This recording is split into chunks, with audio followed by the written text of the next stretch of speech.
The Graxorian dreadnoughts descended through Earth's upper atmosphere like scythes splitting through cloud banks. Each vessel, shaped like a hollow fang wrapped in obsidian plating, blocked the sun as they cast kilometer-long shadows over cities and rural towns. Their arrival was neither subtle nor stealthy. It was an announcement, a cosmic scream, punctuated by symphonic war horns that broadcasted one message across 100 frequencies: kneel or burn. Queen Virexa watched from a throne of coiled bone and vibrating crystal, lips pursed into a smirk as she leaned back with lazy authority. A translator drone hovered beside her, spitting out confused reports from the invasion teams. Her talons tapped a board rhythm against the skull-shaped armrest as she muttered, "Humans. They'll make good fertilizer." But Earth wasn't screaming. In fact, the first footage her war commanders transmitted was strange. An assault unit had landed just outside a small desert town called Dust Creek. The plan was clear: seize control, subdue the locals, establish a foothold. Instead, the first thing they encountered was a man in torn jeans and a sweat-stained tank top holding a garden hose like it was a shotgun.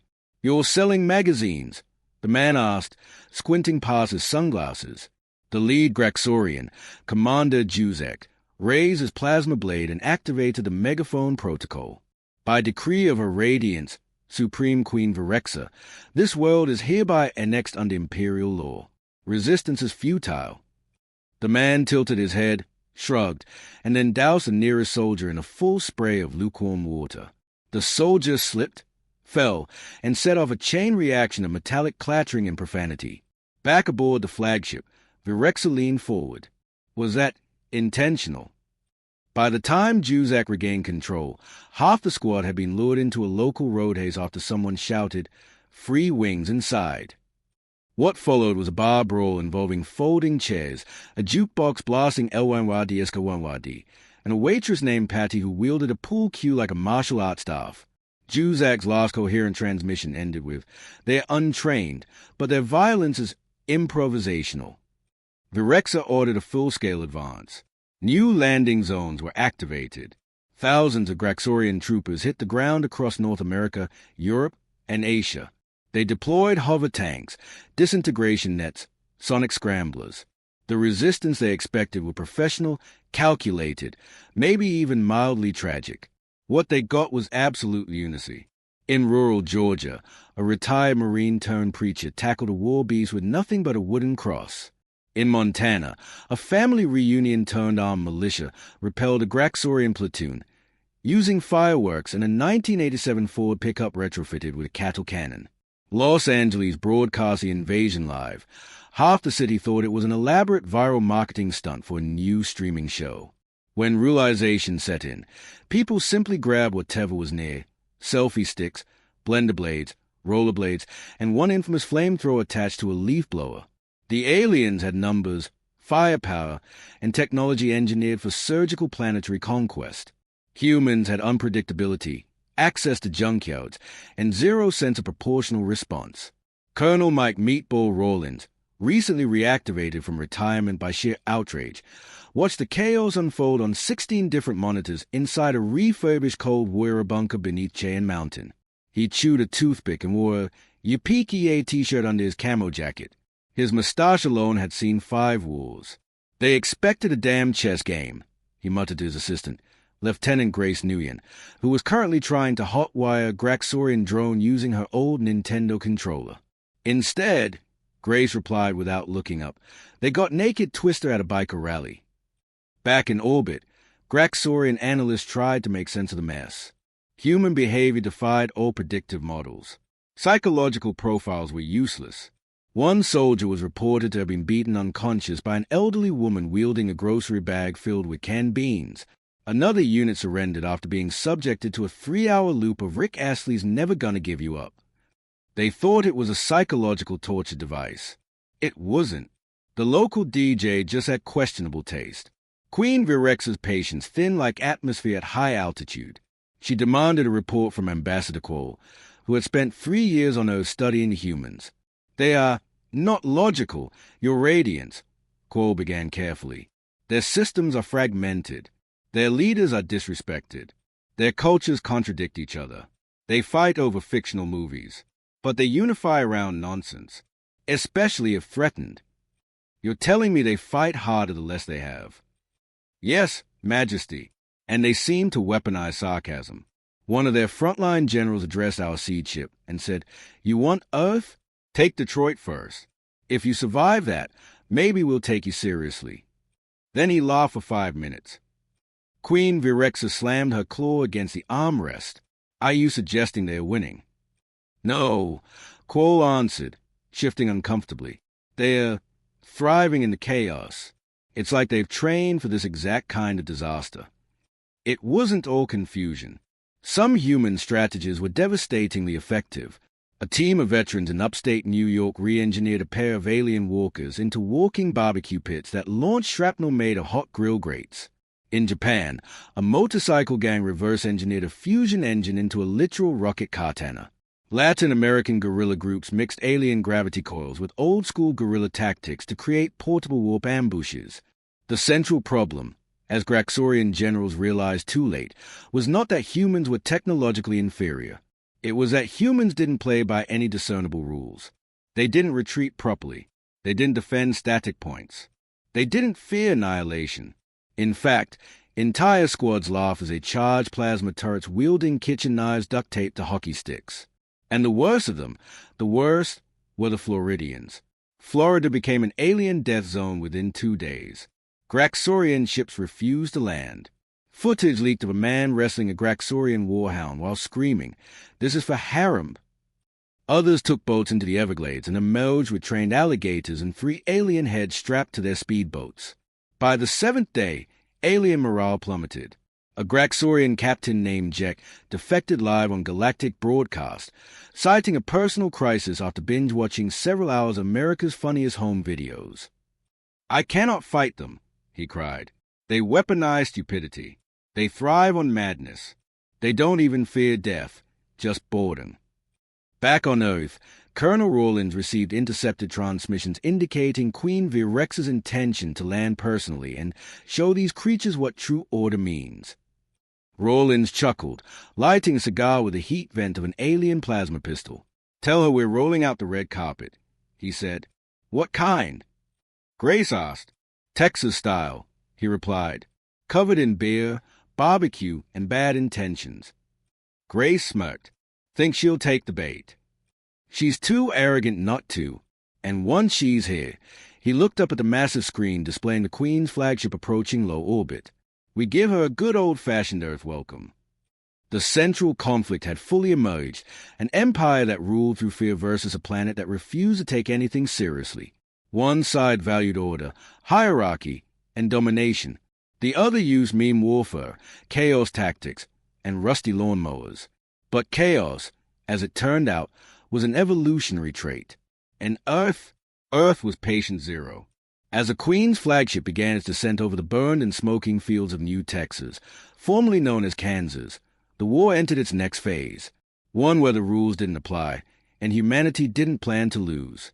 Not to aliens, not to queens, and certainly not to someone who thought hanging was outdated. Queen Virexa paced the length of a private command chamber aboard the flagship asterisk Obsidian Glory Asterisk, her armored feet clicking against polished obsidian tiles in a rhythm that echoed irritation. Reports from the surface continued to confound reason. Her elite war units, genetically enhanced and trained on 11 death worlds, had been beaten back by what the Graxorian High Council now classified as culturally induced chaos. That term did nothing to ease her fury. She spun around and addressed the chamber's holo emitter. A shimmering image of Supreme Assassin Valek appeared, kneeling, one hand on his chest in deference. His body was lean, his silhouette fluid as shadows, bred for infiltration, sabotage, and death without noise. "I'm tired of the incompetence," Virexa hissed, eyes flaring. "Send in the void talons. End this embarrassment." Valek raised his gaze slightly, his voice low and smooth. "Your radiance, Earth's unpredictability, poses unique obstacles. I advise deploying minimal teams, precise strikes. Surgical, not blunt. Then do it. Silence their command. Mute their chaos." The image vanished, and she turned back to the galactic map. Earth flickered in red, a primitive world that had somehow become the center of an empire's unraveling. Virexa intended to erase it completely, if not for conquest, then for example. The Void Talons arrived within the hour, dispersed across critical sectors, their approach cloaked in anti-sensor veils and silence fields. These were apex killers, able to blend into any environment, speak any language, mimic behavior, and eliminate targets with zero trace. They were ghost stories in the galaxy's criminal underworld, and now they were Earth's problem. Their first target was Colonel Rawlins, presumed nerve center of Earth's resistance. Surveillance had confirmed his location in a subterranean facility beneath the Rockies. Infiltration teams breached the perimeter under cover of darkness. They bypassed sentries, automated defenses, heat sensors. By the time they reached the inner chamber, they found Rawlins sitting in a chair, facing away, sipping from a thermos. The lead assassin approached silently, blade drawn. But when he touched the chair, it collapsed into a pile of mannequins stuffed with beer cans and dynamite. The explosion shredded 3 Talons instantly. The survivors fled into the tunnels, only to be greeted by an army of elderly veterans wearing homemade exosuits powered by lawnmower engines and fueled by righteous spite. The tunnels became a brutal maze of ambushes, insult-laced one-liners, and old men yelling about honor, country, and why modern music was garbage. Back on the surface, another Talon cell-targeted Lieutenant Grace Nguyen. She was marked as a technological threat after she successfully reverse-engineered Graxorian signal blockers, using a broken VCI and a mixtape labeled Asterisk Summer 92 Star. The team infiltrated her mobile lab during a storm, their vision augmented by thermal overlays. But Grace had rigged the entire perimeter with motion-sensitive holograms of herself and set the real lab inside a converted porta-potty that electrocuted anyone who opened the door incorrectly. 3 more assassins were neutralized when a decoy drone launched and played Asterisk Ice Ice Baby Asterisk at full volume, prompting a nearby squad of National Guard karaoke enthusiasts to assume it was a party. The assassins didn't survive the dance-off. Valek watched the reports in stunned silence. His reputation, built across hundreds of planets, now stood in jeopardy because of human trickery and relentless absurdity. He contacted Queen Virexa directly. "The humans do not fight with logic," he stated. "They fight with insult, noise, food-based warfare, and psychological sabotage." Virexa leaned forward. "Do not bring me excuses, Valek. They do not fear us. They mock us. They bait us with jokes. Their scientists are engineers of madness. One of my operatives was trapped inside a mirror room filled with television screens looping a program called Asterisk the Jerry Springer Show Star. He exited a killer. He returned, broken." Virexa narrowed her eyes. "Then target their symbols. Demoralize them. Take something sacred." Valek nodded, albeit reluctantly. His next directive was to infiltrate and assassinate Earth's most beloved media figure, General Preston Harlan, former action star turned militia icon. Known for his role in Asterisk Delta Doom Asterisk, a cult film that had become a kind of gospel among Earth's ragtag defenders, Harlan had become a rallying point. His speeches repurposed into military chants, his face painted on tanks, aircraft, even dogs.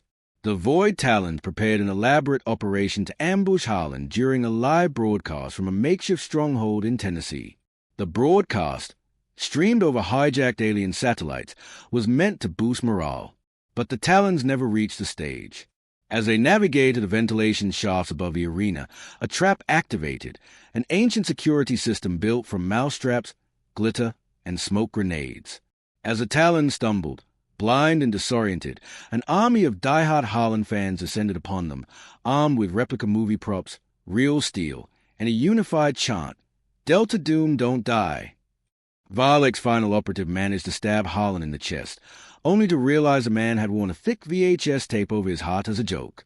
The blade snapped. Harlan laughed, headbutted the alien, then delivered a catchphrase, "You brought knife to a redneck party." The footage went viral across the galaxy. Graxorian morale plummeted. Other empires, once fearful of Earth's rising chaos, now monitored the conflict with morbid curiosity. Rebellion ignited across fringe worlds. The idea that an underdeveloped species could humiliate the Empire's most lethal assassins undermined centuries of dominance. Queen Virexa's inner council urged a re-evaluation. Some suggested withdrawal, others escalation. But Virexa would hear none of it. Her pride was too vast, her hatred too pure. She declared that if her assassins could not cleanse Earth's defiance, she would descend herself. Virexa would show them that no amount of insolence, no depth of madness, could match the might of Graxorian order. She announced her intention to land publicly, to accept Earth's surrender in person, and if denied, to unleash judgment with her own hands. Across Earth, transmissions captured the Queen's declaration. Her image, tall and regal, addressed humanity with disdain. You are vermin clinging to entropy. I offer one chance for dignity. Bow, or be broken. Earth's reply came in the form of a 20-second broadcast from Colonel Rawlins. He was standing in a field, holding a six-pack and a barbecue spatula, flanked by men in Hawaiian shirts and women loading rocket launchers into pickup trucks. Bring it. Sweetheart, he said. We saved a seat for you right next to your ego. Transmission ended with a Star-Spangled Banner played on kazoo. The Queen's invasion had begun as a calculated conquest. It had turned into a comedic disaster, one where each elite strike was answered with escalating mockery and inexplicable violence. And now, the Empire's supreme ruler was walking into it herself. Valek, disgraced but still analytical, recorded one final note before shutting down his terminal. The humans are not winning through strength, he said quietly. They are winning because they make us doubt reality. And the moment you question the ground you stand on, it crumbles. The ship's engines powered up. The invasion wasn't ending. It was accelerating. But Earth wasn't afraid. They weren't preparing for surrender. They were preparing the stage. Not for diplomacy, not for negotiation, but for the biggest, loudest, most unpredictable show the galaxy had ever seen. The moment Queen Virexa's landing vessel broke through Earth's atmosphere, a wave of synchronized silence swept across her command fleet. The Empire had never witnessed its supreme monarch set foot on a contested planet. Her presence signified either a crowning triumph or absolute judgment. It was to be neither. Her expression remained stone-cold as she descended into Earth's upper troposphere, the royal transport flanked by shimmering phalanx drones, banners of the Graxorian Empire trailing like spectral wings. Her guards, bred to crush uprisings with a flick of thought, stood on edge. They had studied human footage. Some still bore the bruises of exposure to American cable television. She expected chaos, but not this variety. The landing coordinates brought her to a vast, wide-open stretch of terrain marked by crushed soil and recent scorch patterns. The architecture resembled no military fortification. Instead, neon signs blinked incoherently, some advertising world's best brisket, others offering free entry with purchase of a mullet wig. A great structure loomed ahead, half coliseum, half saloon, built from a hybrid of Graxorian steel and recycled fast-food architecture. Someone had welded "Welcome, Space Lady" in scrap metal across the front gates. A single banner hung beneath, *Try our new alien ribs. Her boots sank slightly in the earth as she stepped down, the air dense with an unfamiliar aroma, something between hickory smoke and questionable decision-making. Virexa frowned. It was a trap. It had to be. No sane enemy constructed a ceremonial surrender hole with giant inflatable duck station at the entrance. She motioned for her guards to fan out. No resistance came. No weapons were drawn. The air, thick with tension and barbecue sauce, remained still. Then a human approached. Tall, muscular, dressed in an aging general's uniform with stars faded by sun and time. His mustache looked like it had its own rank. Colonel Rawlins. He strode with the slow confidence of someone who had nothing to prove and nothing left to lose. He didn't bow, didn't salute. He extended a hand. She ignored it. You came in person. He said, tone even. Ballsy. I respect that. Means you want to settle this. Good. Let's do it your way. She studied him, unimpressed. You will kneel before me and declare your world surrender. I will permit your species to serve. He chuckled, removed his sunglasses, and offered her a sideways look. That ain't how this plays out, sweetheart. Her patience thinned further. The two entered the grand structure together. Inside, it resembled a courtroom, but crudely so. The walls were adorned with mixed memorabilia, half human, half alien, mounted with duct tape and stubborn pride. The imperial throne, torn from her own flagship's design, now sat rear-folded in leopard print, mounted atop a mechanical platform that emitted faint whirring sounds.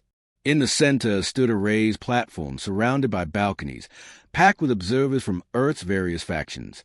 Farmers in trucker hats, soldiers in mismatched armor, scientists with clipboards, a mariachi band in the far corner tuning instruments. Graxorian delegates hovered above in transparent chambers, silent and pale, unsure what their queen had walked into. She stepped toward the platform, examining the elevated noose hanging above it. One of her guards flinched at the implication. She did not. Rollins cleared his throat and raised his voice for the crowd. As per the Galactic Articles of Engagement, subsection 012, any interplanetary aggressor who initiates unprovoked planetary warfare and commits cultural sabotage is subject to local justice under planetary jurisdiction. Guess what? Queenie, you're on our turf now. You dare put me on trial, she snapped. I am the sovereign axis of an empire. My word defines law. Exactly, Rollins replied, which is why you're the one on trial. If you'd sent a lackey, we'd be just laughed. But you landed yourself right in the middle of it. Welcome to due process. Her lips curled. This is farce. Your systems are chaos. Your laws are absurd. They are, he admitted, but they are ours. The proceedings began immediately. The jury, a mosaic of civilians, soldiers, and oddly, 2 professional wrestlers who had been deputized for reasons no one could recall. Grace Nguyen presented visual evidence compiled from intercepted transmissions, field footage, and Graxorian logs. It was a grim tapestry of scorched cities, civilian casualties, cultural mockery, and repeated violations of interstellar conduct. Virexa made no defense. She didn't need to. In her mind, conquest was justification. Her words were absolute. The thought that lesser beings would hold her accountable was comedy, until she realized the humans weren't playing. The testimony was brief but emotionally charged. Survivors described the suddenness of the invasion, the destruction of homes, the horror of losing family, and the absurdity of defending themselves with baseball bats and pickup trucks. One man described how his wife had turned a waffle iron into a shock trap. The crowd clapped. Virexa stayed, unblinking. The final witness was a 12-year-old girl who had survived a Graxorian strafing run. She stood calmly at the podium and said, I don't want revenge. I just want her to know we're not bugs. We're people, and we fought back. That's got to mean something. No more words were needed. The verdict came down in unified silence. Guilty. Sentence, execution by Earthian right. Death by hanging. Graxorian gasps echoed across the chamber. Even the neutral empires balked. Never before had a monarch been sentenced by primitives. Virexa didn't speak. She stared at the noose. Then she looked around, seeking some spark of dignity or superiority. She found none. She saw only eyes. Human eyes. Unbroken. Unbowed. And worse than anything, amused. As the noose was fastened, she finally spoke, voice low but venomous. You don't understand what you've done. I'd die here, but my people. They already saw the trial, Grace interrupted. They are watching right now. They saw the evidence, the aggression, and they saw you lose. Maybe they'll stop, maybe not, but your reign ends here, in this converted steak hay/courtroom. She raised her chin defiantly as a platform lowered beneath her. There was no cheering, no chant, just a creak of rope and the soft rustle of air as a body fell. Rollins turned to the crowd. That's the last warning we'll ever need to give. The camera feeds cut. Across the galaxy, worlds once cowed by the Graxorian Empire began to stir. Not in fear, in defiance. Outside, the sun broke through heavy clouds, casting light across the plain. Above, the Queen's flagship drifted in still orbit, leaderless, its crew waiting for orders that would never come. Earth had not just survived. It had rewritten the script. Weeks after the execution, the galaxy had not fallen into silence. It had exploded with noise. Every planet, every moon, every satellite-dwelling species began asking the same question. How had Earth, a backwater planet barely acknowledged on star charts, dismantled the most feared empire and recorded interstellar history not with advanced weapons or tactical superiority, but with absurdity, chaos, and a televised hanging? The footage of Queen Virex's final moments played on repeat across outlaw channels and pirate networks. Translations poured into hundreds of languages. Memes emerged in record time. One particularly viral image showed her final glare with a caption, "When you invade the wrong neighborhood." Earth's reputation shifted overnight from irrelevant to incomprehensibly dangerous. Within the newly converted Grand War Hall, now rebranded as a Terran Assembly Complex, leaders from Earth and former client worlds gathered beneath banners stitched with hybrid iconography. The Imperial crest had been sliced in half and repurposed, the top now a silhouette of a woman swinging a wrench, the bottom a rusted truck rising through a starfield. Earth's flag was slapped front and center, surrounded by others who had broken from Graxorian rule. The mood was not celebratory. It was tense, cautious, but laced with something new, curiosity. Colonel Rollins stood before the assembly, arms crossed, posture loose but commanding. His eyes scanned faces both human and alien, each one trying to decipher the unpredictable nature of his people. Grace Nguyen sat beside him, hunched over a pile of datapads, nervously trying to manage the dozen alliances now forming on the fly.